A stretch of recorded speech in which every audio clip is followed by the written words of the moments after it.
जी, तो हम फिंगर के हवाले से डिस्कस करेंगे आज की वीडियो के अंदर। मैंने आपको बताया था कि हम फिंगर्स की जो इब्तदाई इंफॉर्मेशन है वो मैंने आपको दी थी, और उसके बाद मैंने आपके सामने दो वीडियोस जो हैं वो प्रेजेंट की थी। एक वीडियो जो है वो उभार या माउस के हवाले से थी, और दूसरी बेसिक लाइंस की इंफॉर्मेशन मैंने आपको दी थी।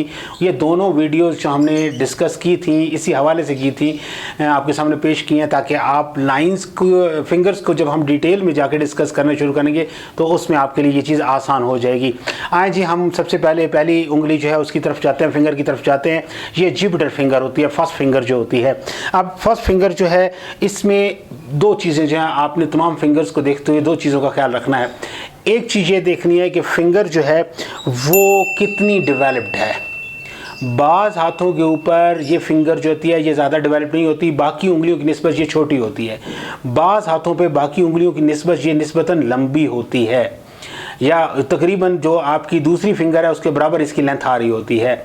और तीसरा इसका ऑप्शन होता है कि ये एक नॉर्मल ग्रो की हुई फिंगर जब होती है। इन तीनों चीज़ों को आपने देखना है, तब आप चाहे वो जुपिटर फिंगर के मुतालिक कोई बात करने में कामयाब हो सकेंगे।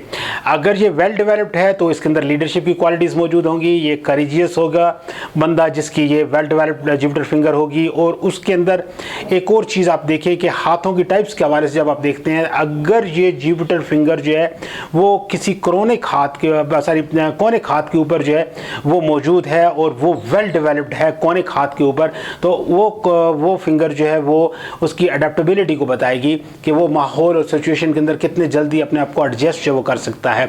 लेकिन इसी के बरक्स अगर फिंगर शार्ट हो जाए तो वो जो शख्स है वो शाई होगा, हेजिटेट करेगा, फॉलोअर एक अच्छा हो सकता है, लीडर एक अच्छा नहीं हो सकता। और खुदा न खास्ता अगर उसकी जो है वो लाइन ऑफ फेट जो है वो डिफेक्टिव हो, या लाइन ऑफ मैरिज या यूनियन जो है उसमें कोई मसला आ रहा हो, तो फिर वो दोनों लाइनें जो डिफेक्टिव फेट ऑफ लाइन और मैरिज लाइन जो है उसका कोई इम्पैक्ट जो है, और जहाँ फिंगर का शॉर्ट होना जो है वो इंडिकेट ये करता है कि वो शख्स अपने से बड़ी उम्र की औरत से शादी करेगा, उसकी बीवी उस एज में काफ़ी बड़ी होगी।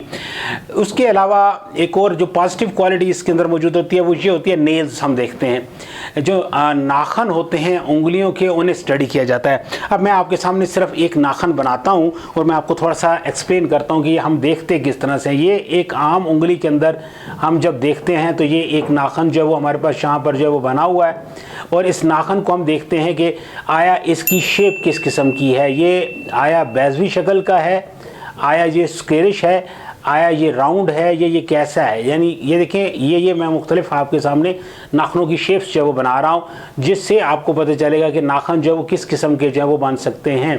ये देखें, ये हमारे पास तीसरी टाइप जो है वो बनती है, जिसमें नाखन जो होते हैं वो बाज़ औक़ात ये गोश्त के ऊपर से आ रहे होते हैं, बाहर की जानिब ये थोड़े से बड़े हुए होते हैं। यानी ये इसके ऊपर से नाखन जो है वो बना हुआ आ रहा है, गोश्त इसके अंदर आ जाता है। अब ये डिफरेंट है, यहाँ पर गोश्त बाहर निकला हुआ है, यहाँ ये बैजवी शक्ल का है, यहाँ ये ऐसे बना हुआ है। अब ये मुख्तलिफ़ किस्म की जिस्मानी बीमारियों की भी इंडिकेशन करते हैं। अगर हम इन नाखनों को देखें तो इनके अंदर हमें यहाँ मून जो है वो बने हुए नज़र आते हैं, छोटे छोटे से इस किस्म के चांद जो है वो बने हुए होते हैं। जिनमें ये मून मौजूद होते हैं वो तो होते हैं हेल्दी फिंगर्स, या हेल्दी जो है वो हेल्थ की साइंस जो है वो इंडिकेट करते हैं कि दे आर वेल हेल्दी लोग जो होते हैं।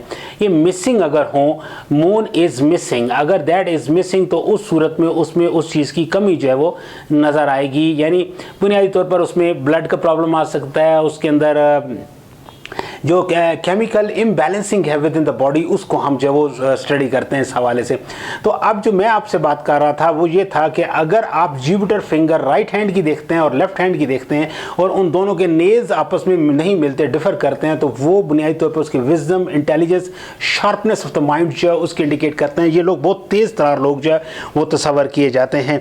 और ये अगर इनके से इन फिंगर्स के साथ, यानी जुपिटर फिंगर जो है ये वेल डेवलप्ड है और इसके साथ लाइन ऑफ लक जो है वो भी वेल डेवलप है, तो उस सूरत में ये एक इंतहाई कामयाब इंसान का हाथ होगा, जो वक्त गुजरने के साथ साथ एक तो अथॉरिटी गेन करता जा रहा है, दूसरा उसको वेल्थ भी मिलती जा रही है और फेम भी उसको मिलती जा रही है। उसके पास ये सारी चीज़ें जो वो आना शुरू हो जाती हैं। ये साइंस उसको इस तरह से इंडिकेट जो वो करते हैं। उसके बाद हमारे पास दूसरी फिंगर सैटर्न फिंगर आती है। ये अगर लॉन्ग और ट्विस्टेड हो तो आम तौर पर वो बंदा जो है वो मर्डर किसी वक्त ज़िंदगी में कमिट कर सकता है, किसी को कत्ल कर सकता है, क्योंकि ये एक नेगेटिव साइन है। आम तौर पर इस फिंगर का नॉर्मल डेवलप होना ही जो है वो अच्छा तस्वर किया जाता है। दूसरा इसका ये ऑप्शन हो सकता है कि अगर ये लीन कर रही हो, देखिए बाज़ औक़ात उंगलियां एक दूसरे की तरफ झुकाव दे रही होती हैं, हमने उस चीज़ को भी देखना होता है, क्योंकि आप जिस वक्त उंगली को देखते हैं तो सिर्फ एक उंगली को नहीं देख रहे होते, उसके साथ आपने उसका जो रेलिवेंट उभार है उसको भी देखना है। अगर वो वेल डेवलप्ड है तो उसका असर उंगली में नज़र आ रहा होगा और उंगली की अपनी एक इंडिपेंडेंट शनाख्त नज़र आ रही होगी। अगर वो उभार जो है वो रिसेसिव है, दबा हुआ है, तो उंगली जितनी मर्जी पावरफुल हो जाए वो रिसेसिव उभार की वजह से अपनी आधी पोटेंशियल जो सलाहियत वो खो देती है। तो हमारे पास यहाँ पर जो सेटन फिंगर है उसमें मैं आपको बता रहा था कि अगर ये दरमियानी उंगली जो है ये पहली उंगली की तरफ अपना झुकाव शो कर रही है और उसके साथ चौथी उंगली क्रूक्ड है। क्रूक्ड वो होती है उंगली जो यहाँ से थोड़ा सा कर्व हो जाती है, यानी हम अगर क्रूक्ड फिंगर को देखना चाहते हैं तो क्रूक्ड फिंगर हमारे पास कुछ इस तरह की क्रूक्ड फिंगर जो है वो बनेगी। अगर हमारी छोटी उंगली ऐसे बनी हुई है तो उस सूरत में ये क्रूक्ड फिंगर कहलाएगी। That is towards the sun. इसका ये झुकाव जो है वो सूरज की ये जो तीसरी फिंगर है इसकी तरफ इसका झुकाव जो है नज़र आ रहा होगा। अगर हम इस चीज़ को इस तरह से देखें और जो सेटन फिंगर है ये शॉर्ट बनी हुई है, ये शॉर्ट बनी हुई है, तो उस सूरत में जो है वो हमारे पास क्या चीज़ आ जाएगी, ये दोनों चीज़ें मिलकर जो है वो इस चीज़ को इंडिकेट करेंगी कि ये क्रिमिनल माइंड रखने वाला इंसान है, या अगर उसके हाथ के ऊपर हर्ट लाइन जो वो डिस्टर्ब है तो फिर वो मेलानखोलिक एटीट्यूड भी रखने वाला इंसान हो सकता है। और अगर उसकी जो पहली जो है वो पोर जो है, ये जो पहली उंगली की पोर है ये बाकी पोरों की निस्बत ज़्यादा स्पेस घेर लेती है, तो भी इसके अंदर जहनी माजूरी या एबनॉर्मेलिटी की अलामत आ जाती है। लेकिन ये एबनॉर्मेलिटी वो नहीं होती जैसे हम आम लोगों को देखते हैं, ये एबनॉर्मेलिटी उनको क्रिमिनल साइड की तरफ ले जाती है। वो क्राइम इसलिए परफॉर्म करते हैं कि they get a sense of satisfaction after doing crime. जैसे आप किलर, सीरियल किलर होते हैं, जैसे आपके पास आदि चोर होते हैं, वो चोरी इस ज़रूरतों के लिए नहीं कर रहे होते, वो चोरी बाज़ औक़ात कर रहे होते हैं शुगल मेले के लिए। जैसे अमीर उमरा के बच्चे हैं वो मिसाल बाइक पे हैं तो वो किसी का पर्स छीन के चले जाते हैं, that's a fun for them, तो उनके हाथों पर ये साइन जो है वो अमूमन नज़र आ रहे होते हैं। हम आज सिर्फ इन दो उंगलियों को डिस्कस कर रहे हैं। मैंने आपके सामने ये दो उंगलियां डिस्कस की हैं, एक जुपिटर की और एक सैटर्न की, और मैंने ये बताया कि आप जब भी किसी उंगली को स्टडी करेंगे तो सबसे पहले आप उसकी लेंथ को देखेंगे, फिर उसकी लीनिंग टेंडेंसी को देखेंगे कि वो किस तरफ झुकाव को जो वो शो कर रही है, और उसके बाद हम उस माउंट का इफेक्ट देखेंगे जो उस उंगली के नीचे जो है वो है। बाज़ औक़ात ये होता है कि माउंट जो होता है वो एन उस उंगली के नीचे नहीं होता बल्कि दोनों उंगलियों के दरमियान आ जाता है, वो लीनिंग माउंट तस्वर किया जाता है। वो एक झुकाव दोनों तरफ से वो जो है वो ट्रेड्स कैरी कर रहा होता है, लिहाजा वो दोनों उंगलियों की जो क्वालिटीज़ हैं वो उस हाथ के अंदर शो कर रहा होगा कि वो उसमें जुपिटर की भी क्वालिटी आ गई, सैटर्न की भी क्वालिटी आ गई, या सैटर्न की आ गई तो सन की आ गई, सन की आ गई मरकरी की आ गई। ये आपस में जो है वो इस तरह से अटैच हुए होते हैं, या लीनिंग टेंडेंसी की वजह से हम उनको इस तरह से देख सकते हैं। अगर वो इंडिपेंडेंटली एग्जिस्ट कर रहे हैं, उसी उंगली के नीचे उभार आ रहा है, फिर वो इंतहाई पावरफुल जो है वो फिंगर तस्वर की जाएगी और उभार के हवाले से वो बहुत इंतहाई इफेक्टिव तस्वर होगी। तो आपने माउंट को भी देखना है, लीनिंग टेंडेंसी को भी देखना है और लेंथ को भी देखना है, तब आप फिंगर्स को बेहतर तौर पर इंटरप्रेट कर सकेंगे। अब जो लास्ट बात मैंने आपसे करनी है वो लेंथ जब आप जिसकी चेक करते हैं, मैंने आपको पहले भी जब टाइप्स ऑफ हैंड बता रहा था तो मैं बता रहा था कि हमेशा जो फिंगर्स की लेंथ होती है वो हम उसकी मेजरमेंट करते हैं, उसका कंपैरिजन करते हैं हथेली के साथ। हम हथेली को देखते हैं कि हथेली की जितनी यहाँ से यहाँ तक जो है वो लंबाई बन रही है, क्या ये लंबाई इस लंबाई के बराबर आ रही है या नहीं आ रही। अगर ये इसके बराबर आ रही है तो वो बेस्ट प्रैक्टिकल हैंड जो वो तस्वर किया जाता है।